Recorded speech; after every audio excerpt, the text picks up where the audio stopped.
Morning. Yeah, we rarely get to hear the Duchess speaking this candidly. She's coming up on her 75th birthday, a time when most people are slowing down. But instead, Camilla's gearing up to take on her biggest role yet. And she says it's now, at age 75, that she knows herself better than ever. A royal scandal so shocking, Buckingham Palace had no choice but to act. Queen Camilla, stripped of her title and banished from power after what she did behind closed doors. A priceless heirloom vanished. Security cameras mysteriously disabled. And when King Charles discovered the truth, he broke down in tears. What Camilla stole wasn't just jewelry, it was everything. Who was and is practically perfect in every way. I have a copy of a book from 1934, the year it was published, that belonged to my husband's grandmother, Queen Elizabeth, the Queen Mother, which in a moment you can all have a look at. The confrontation that followed left the monarchy in ruins. You won't believe what happens next. This is the scandal they tried to keep hidden until now. The palace confirmed that Camilla will no longer hold the title of Queen Consort and will instead be referred to as Princess Consort, marking an unprecedented demotion in modern royal history. This extraordinary decision comes after what palace insiders describe as a serious internal crisis involving a priceless royal heirloom, and allegations that have fundamentally shaken the relationship between King Charles and his wife. The first signs that something had gone seriously wrong emerged not from the grand halls of Buckingham Palace, but from the Scottish Highlands. On a quiet summer morning in mid-July, Balmoral Castle, the cherished retreat where Queen Elizabeth spent her final days, abruptly closed its doors to the public.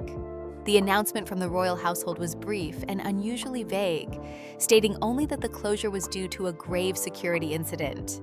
No further details were provided, and no timeline for reopening was given. This was not a routine closure. Balmoral had been expecting thousands of visitors during the peak tourist season, and the sudden shutdown raised immediate questions. Local residents and royal watchers alike were bewildered. Security experts who spoke to various news outlets noted that closing an entire royal estate of this significance suggested something far more serious than a standard security review.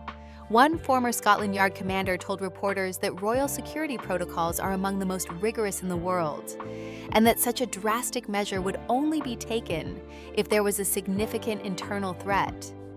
Meanwhile, back in London, King Charles had been attempting to find some measure of peace in his demanding role.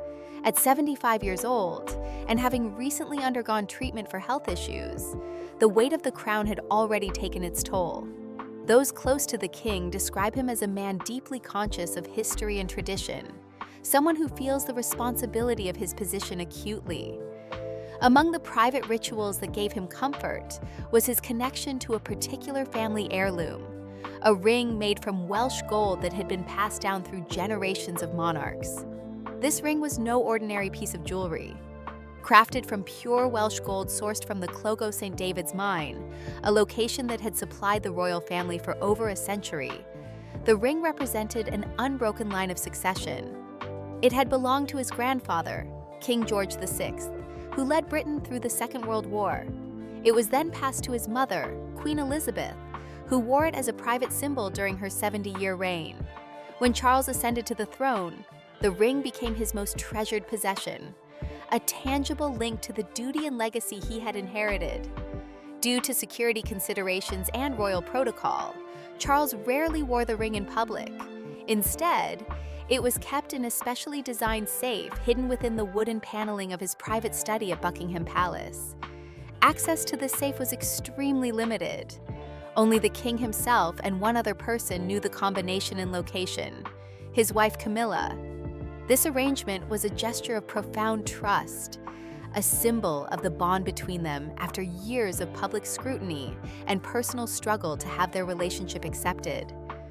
On quiet mornings, before the day's official duties began, Charles would sometimes take out the ring. He would hold it, feeling the cool weight of the gold and admiring the deep green emerald set into its surface. It was a moment of connection to his mother and to the generations before her. But on one particular morning, shortly after the mysterious Balmoral closure, this ritual was shattered. When Charles opened the safe and reached for the familiar velvet box, his fingers met only empty space. The realization hit him with stunning force. His heart began to race and a cold sweat broke out across his forehead. He searched frantically through the safe, hoping desperately that he had simply misplaced it, that his tired mind was playing tricks on him. But the safe was not large, and within moments, the truth became undeniable. The ring was gone. For a man who had endured decades of public criticism and personal hardship, this loss struck at the very core of his identity as monarch.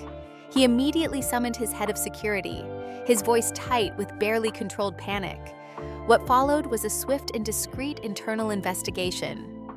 Elite security personnel, trained to protect the nation's most sensitive secrets, were deployed throughout the palace. Staff members were quietly interviewed, and every corner of the vast building was methodically searched. Security footage was reviewed, locks were examined, and protocols were analyzed. Yet despite these efforts, no trace of the ring could be found.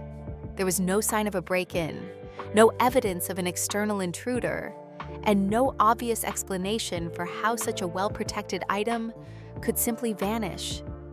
The king's composure, already strained by the shock of the discovery, began to crack. In the privacy of his study, he struck his desk in frustration, the sound echoing through the room. He demanded that the search be intensified, that every possible avenue be explored. This was not just about a valuable object, he insisted to his staff. This ring represented his legacy, his mother's memory, and the continuity of the crown itself. The disappearance felt like a personal violation, a theft not just of property but of history. As the investigation continued, tensions within the palace began to rise. Staff members whispered in corners, and an atmosphere of suspicion settled over the household. Meanwhile, Queen Camilla appeared to be carrying on with her usual schedule. Just days after the ring's disappearance, she attended a scheduled charity event in central London. Dressed elegantly and smiling for the cameras, she seemed entirely unaffected by any crisis behind palace walls. She greeted volunteers warmly, posed for photographs, and gave no indication that anything was amiss. However, one detail caught the attention of a long-serving royal aide, who had worked closely with Charles for many years. Camilla was wearing a bracelet that had not been seen in her public collection before. The centerpiece was a striking emerald, notable for its deep green color and distinctive shape. To the casual observer, it was simply another piece of fine jewelry. But to someone familiar with the missing ring, the resemblance was unsettling. The emerald on the bracelet appeared remarkably similar in both color and cut to the stone that had adorned the Welsh gold ring. At first, this observation was noted, but not immediately acted upon. After all, emeralds are not uncommon in royal jewelry collections, and it seemed almost unthinkable that there could be a connection. But as the investigation pressed forward and other pieces of evidence began to emerge, this detail would take on a much darker significance. The palace was facing a mystery that went beyond a simple theft. Someone with intimate knowledge of the king's private spaces and routines had taken the ring, and the list of people with such access was extremely short. As the search for the missing Welsh gold ring continued, investigators began to uncover evidence that pointed towards something far more disturbing than a random theft. The security team examining the king's private study made a crucial discovery.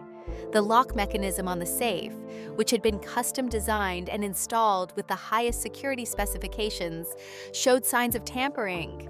A veteran palace servant named James, who had served the royal family for more than 3 decades, was the first to notice the anomaly. His trained eye spotted fresh scratches on the mechanism, subtle markings that suggested professional tools had been used, rather than the authorized key or combination. When James brought this finding to the king's attention, Charles immediately ordered a comprehensive review of all security camera recordings from the relevant time period. The security system at Buckingham Palace is among the most sophisticated in the world, with cameras covering virtually every corridor and entrance. The footage is stored on secure servers and maintained with meticulous care. However, when technicians examined the recordings from the night the ring disappeared, they discovered something deeply troubling. There had been a complete system failure lasting approximately 2 hours, precisely during the window when the theft must have occurred. This was the only such outage in over a year of operation, and the timing was far too convenient to be coincidental. Technical experts were brought in to analyze what had caused the failure. Their conclusion was unambiguous. This was not a random malfunction or a power surge. The system had been deliberately disabled by someone with knowledge of how the security infrastructure worked. The implications were chilling. Whoever took the ring had not only known where it was kept and how to access it, but also possessed the technical capability to bypass some of the most advanced security measures in existence. This pointed unmistakably toward an inside operation, someone within the palace walls who had carefully planned and executed the theft. Additional evidence soon emerged that deepened the mystery. Security personnel reviewing entry and exit logs from that night noticed something unusual. One of Camilla's personal aides, a woman who regularly had access to the king's private quarters for purposes of coordinating schedules and managing correspondence, had left the palace in the early morning hours following the disappearance. Staff members who saw her depart recalled that she was carrying a small, tightly wrapped package. At the time, no one had thought much of it. Royal aides often work irregular hours and carry various items as part of their duties. But in light of the investigation, this departure took on a much more sinister character. When investigators attempted to interview this aide, they discovered she had abruptly resigned from her position and left London entirely. Her sudden departure, combined with the other evidence, created a pattern that was impossible to ignore. Someone close to Camilla, with regular access to the most secure areas of the palace, had left hastily just after the ring went missing. The investigative team began to explore whether this aide might have acted on her own initiative, or whether she had been following instructions from someone else. As these troubling details accumulated, King Charles found himself confronting a possibility that he desperately wanted to dismiss. The only people who knew the exact location of the ring and had legitimate access to his private study were himself and Camilla. The manipulated lock, the disabled security cameras, the departing aide, and the emerald bracelet all formed a constellation of evidence pointing in one direction. The person responsible for orchestrating this theft was not some external criminal, but someone at the very heart of his life, his own wife. While the king grappled privately with these suspicions, Camilla was making moves that seemed designed to consolidate her position within the royal hierarchy. Palace staff members noticed that she had begun speaking more assertively about her role and status. During private conversations with advisors, she expressed frustration with what she perceived as outdated restrictions on her title and influence. She argued that the monarchy needed to modernize, and that her position should reflect the reality of her partnership with the king. Then came a development that shocked everyone within the palace.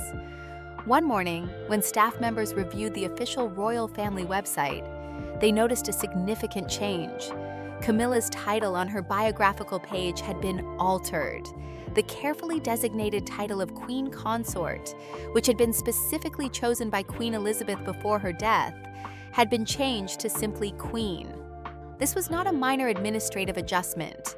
Queen Elizabeth had been explicit in her wishes that Camilla should be known as Queen Consort, a title that acknowledged her position, while also limiting her constitutional role and maintaining sensitivity to public opinion, particularly among those who still revered the memory of Princess Diana. The change had not been authorized through any official channels. No formal announcement had been made, and the king himself had not approved it. When Charles discovered the alteration, he was furious. During a tense morning meeting with his senior advisors, he demanded to know who had authorized such a brazen violation of his mother's explicit instructions. The investigation revealed that the change had been made by someone within Camilla's office, apparently at her direction. For Charles, this represented more than just an administrative overstep.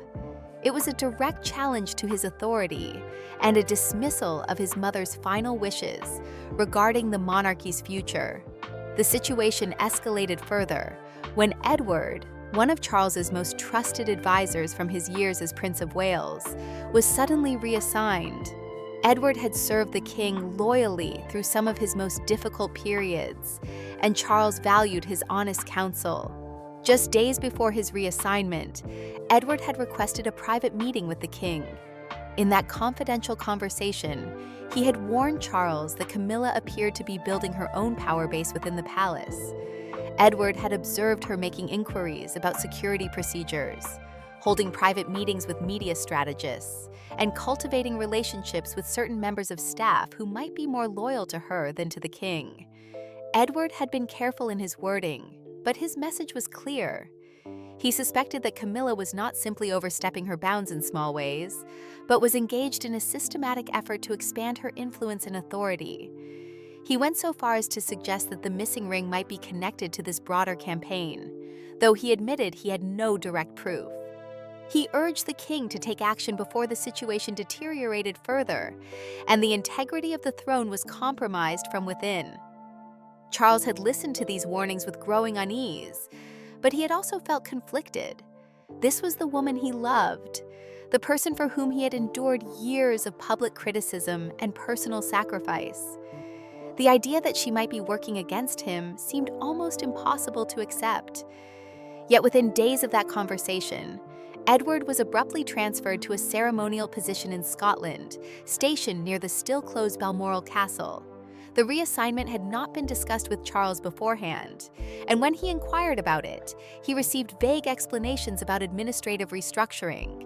The message was unmistakable. Those who questioned Camilla's actions or remained loyal to the king's traditional circle were being marginalized.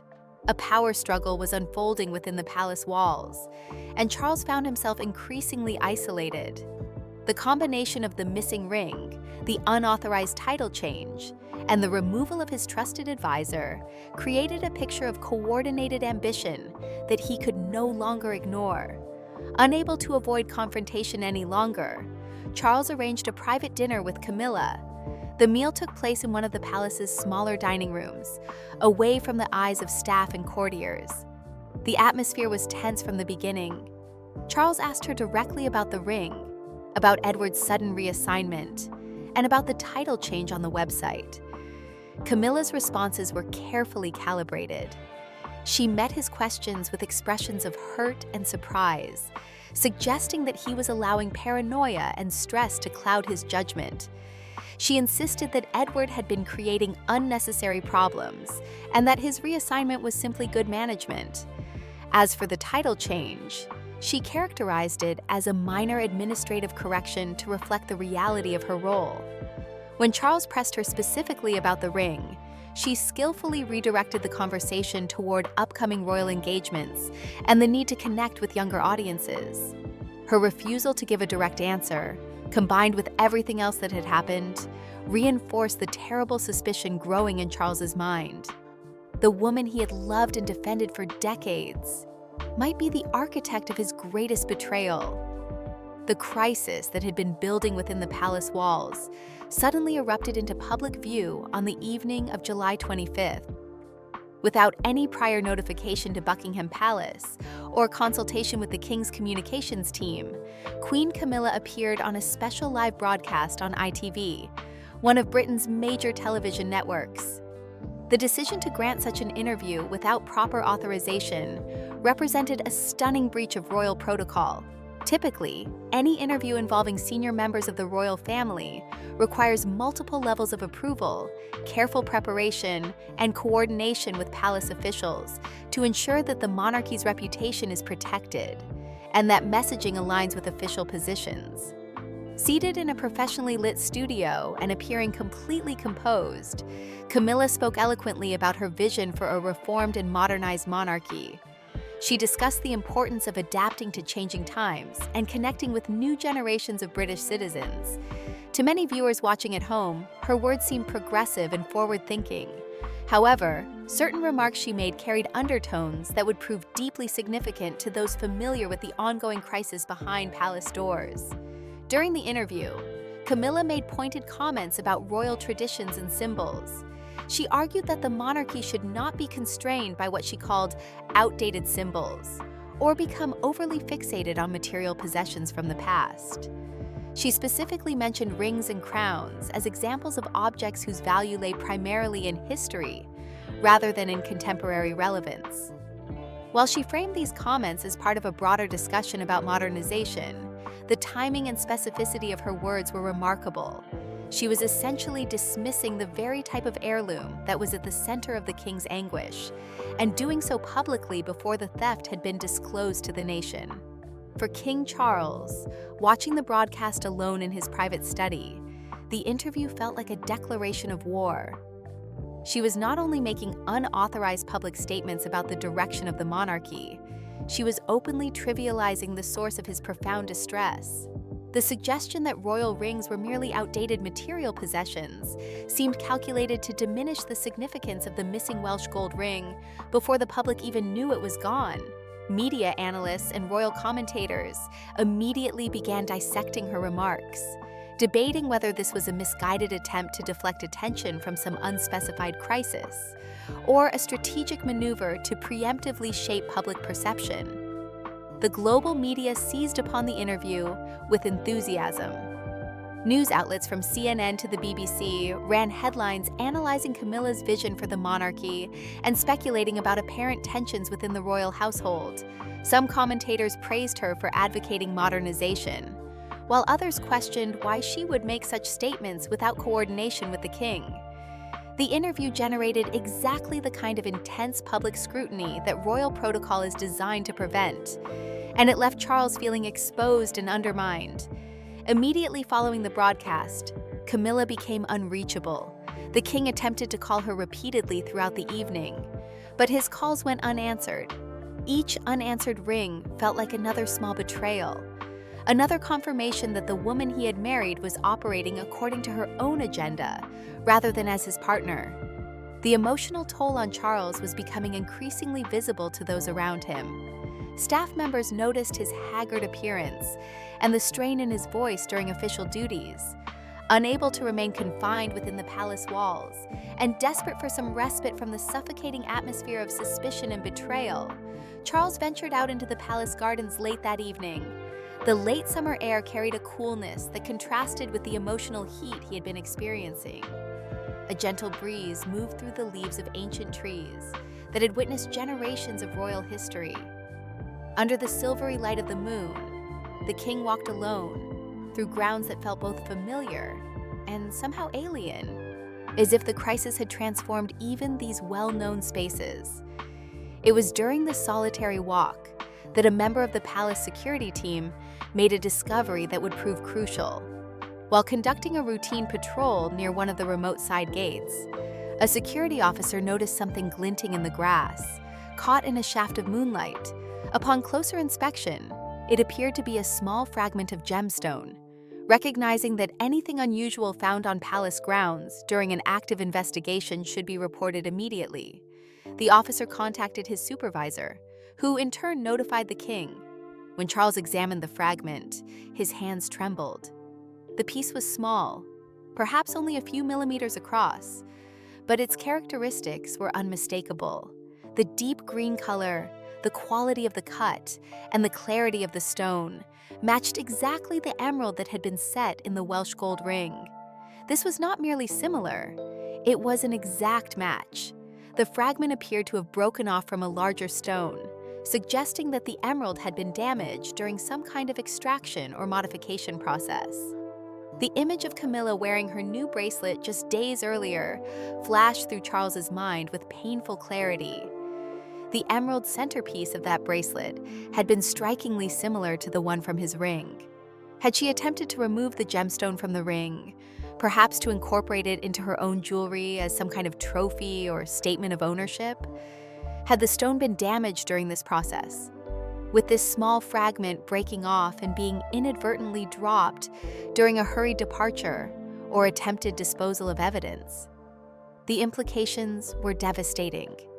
This physical evidence, combined with all the circumstantial details that had accumulated over the previous weeks, created a picture that Charles could no longer deny. The woman he loved had not only stolen from him, but had apparently tried to destroy or repurpose a family heirloom of immense historical and personal significance. The betrayal was not just about the object itself, but about what it represented. A complete disregard for his feelings, his heritage, and the trust he had placed in her. The emotional weight of this realization proved too much to bear. Charles walked to a bronze statue of his mother that stood in one of the garden's quieter corners. The statue depicted Queen Elizabeth in her later years, a dignified representation of the woman who had guided the nation for 7 decades. Charles sank down at the base of the statue, the cold metal contrasting sharply with the warmth of his grief. Tears began to flow down his face as he spoke aloud to the memory of his mother. He told her that he had failed, that he had been warned, but had ignored the warnings because of his feelings for Camilla. He acknowledged that she, his mother, had been right to insist on careful limitations around Camilla's role and title. He confessed that the ring, the precious symbol of continuity that she had entrusted to him, had been stolen by the very person he had most trusted. The words came between sobs, a raw expression of pain from a man who had spent his entire life maintaining composure in public, but who now, alone in the darkness, allowed himself to fully feel the magnitude of his loss. The discovery of the emerald fragment, following immediately after the unauthorized television interview, transformed Charles's lingering doubts into painful certainty. This was not a misunderstanding or a series of unfortunate coincidences. Camilla had deliberately taken the ring, had likely damaged it in an attempt to repurpose its most valuable element, and was now engaged in a public campaign to diminish its significance before the truth became known. She had not only stolen from him, but had manipulated palace systems, marginalized his loyal advisors, and violated his mother's explicit wishes about the limits of her role. That night, Charles remained awake for hours. He stood at the windows of his private chambers, looking out over the misty London skyline, a solitary figure bearing the weight of both crown and heartbreak. He knew that a confrontation was now inevitable, that he could not continue to avoid the truth or hope that some explanation would make everything make sense. The woman he had fought for, defended against critics, and ultimately married had become the source of his deepest pain. Tomorrow would bring a reckoning that he knew would fundamentally alter the course of his reign and his life. On the morning of August 21st, Camilla returned to Buckingham Palace. Her arrival was noted by staff members, who observed her walking through the grand corridors with purposeful strides, her heels clicking sharply against the cold marble floors. She was dressed in a deep blue silk gown, her silver hair styled immaculately, and her face showed no trace of anxiety or concern. The emerald bracelet that had attracted so much attention in previous weeks was notably absent from her wrist. She moved past palace employees without acknowledging them, her demeanor that of someone preparing for an important meeting, rather than someone facing serious accusations. Camilla proceeded directly to the mirror room, a relatively small but ornate state chamber that dates back to the reign of King George II. The room is named for the large gilded mirrors that line its walls, antique pieces that reflect light and images infinitely, creating a disorienting effect of endless repetition. It is not typically used for major state functions, but rather for private meetings, where the historic setting lends weight to important conversations. King Charles had been waiting in this room since early morning. He had not slept the previous night, and the physical toll was evident in his appearance. His clothes were rumpled, his eyes were bloodshot, and his normally composed features showed the strain of weeks of emotional turmoil. Charles stood in the center of the room, surrounded by countless reflections of himself, each one showing a man who appeared much older and more worn than he had just months earlier. In his clenched fist, he held the small emerald fragment that had been found in the palace gardens.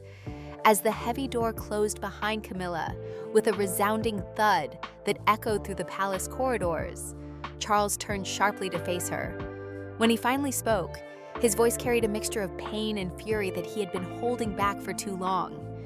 He accused her directly of taking the ring, his voice shaking with emotion. He asked whether she truly believed she could steal his legacy, his mother's legacy, and use it for her own ambitions without consequence. He moved toward her, his hand trembling as he held up the emerald fragment, the small piece of evidence that connected her bracelet to the missing heirloom. He demanded to know whether she thought him a fool, whether she believed he would remain blind to what she had done. The carefully maintained facade of royal dignity had crumbled, and what remained was simply a man confronting the person who had betrayed him most deeply. Charles continued, his voice breaking as he mentioned Edward, the trusted advisor who had warned him about Camilla's machinations. He admitted that he had dismissed those warnings, that he had chosen to protect her, rather than heed the counsel of someone who had served him loyally for years. He demanded to know who had helped her, which other members of her staff or household had been complicit in the theft and the subsequent cover-up. His questions came rapidly, each one reflecting another aspect of the betrayal he felt. Throughout this outpouring of anguish and accusation, Camilla remained unnaturally still. Her expression showed neither fear nor remorse.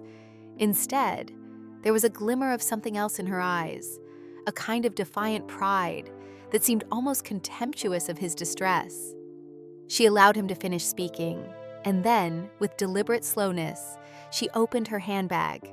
From within, she carefully removed the Welsh gold ring and placed it on an antique wooden table that stood between them.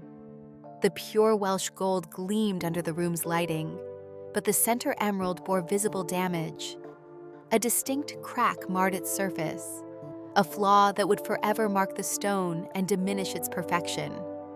When Camilla finally spoke, her voice was devoid of emotion, each word delivered with cold precision. She stated that she had merely borrowed the ring, using a term that seemed deliberately chosen to minimize the severity of her actions. She went on to explain that she had endured enough over the years, living constantly in the shadow of Diana, under the scrutiny of Queen Elizabeth, and subjected to the harsh judgment of an entire nation. She argued that the ring served as a symbol of her right to be present in the royal family, not as a subordinate or an afterthought, but as an equal partner to the king. Her statement was not an apology, but rather a justification, almost a manifesto of her perceived grievances. She recounted the years of public criticism she had endured, being labeled a homewrecker and feeling perpetually like a second choice or a footnote in the grand narrative of the Windsor family. She explained that taking the ring had been an act of assertion, a way of claiming the respect and recognition that she felt had been unfairly withheld from her. The damage to the emerald, she implied, had occurred during her attempt to incorporate it into her own jewelry, a symbolic act of making the royal heritage acknowledge her place within it. Charles stood listening to this explanation, and as she spoke, something fundamental shifted in his expression. The anger that had animated him moments before began to drain away, replaced by a profound sadness and exhaustion. His face seemed to age visibly as he processed not just what she had done, but the reasoning behind it and the complete absence of remorse in her presentation. He slowly reached out and picked up the ring from the table, his fingers exploring the cold metal and tracing the ugly crack in the gemstone. The damage to the stone was more than physical. It represented the irreparable fracture in their marriage, in his ability to trust, and in the foundation upon which he had built this phase of his life. Looking at her with eyes filled with tears, Charles spoke again, but this time his voice was quiet and broken. He told her that she was no longer the woman he had loved, that the person standing before him was someone he no longer recognized.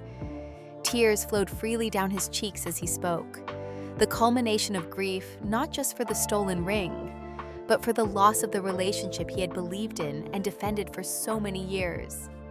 The promise he had made to his mother, to ensure that Camilla would be recognized only as queen consort, with appropriate limitations on her role, now felt like a painful failure that haunted him. Camilla turned away from him without responding to this emotional declaration. The silk of her gown whispered softly as she moved across the cold stone floor toward the door. Before leaving, she paused without turning back to look at him. She told him that he might believe he had won this confrontation, but that she had already made her mark on history, and the monarchy would remember her presence. Her voice dropped almost to a whisper as she made her final statement. She observed that while the physical crack in the ring could potentially be repaired by skilled craftsmen, the fractures that now existed in his heart and within the monarchy itself would never heal. With those words hanging in the air, she walked out of the mirror room, her heels producing a steady, definitive rhythm on the marble floors that gradually faded into silence. The door closed behind her, leaving Charles utterly alone in that disorienting space of endless reflections. Surrounded by countless images of himself, each one showing a broken man clutching a damaged symbol of sovereignty, he remained standing in the center of the room. The mirrors seemed to multiply his isolation, creating an infinite regression of a king who had sacrificed trust for love and now found himself with neither. The confrontation in the mirror room marked the point of no return in their relationship. Whatever affection or partnership had once existed between them had been irreparably destroyed by her actions and her refusal to show genuine remorse. For Charles, the theft of the ring had revealed something far more disturbing than simple greed or ambition. It had shown him that the woman he had married was willing to violate his deepest values, disregard his mother's legacy, and manipulate the very institutions he was sworn to protect in pursuit of her own vision of status and recognition. The realization left him feeling more isolated than at perhaps any other point in his long and often difficult life, a monarch imprisoned not by enemies from without, but by the consequences of misplaced trust within his own household.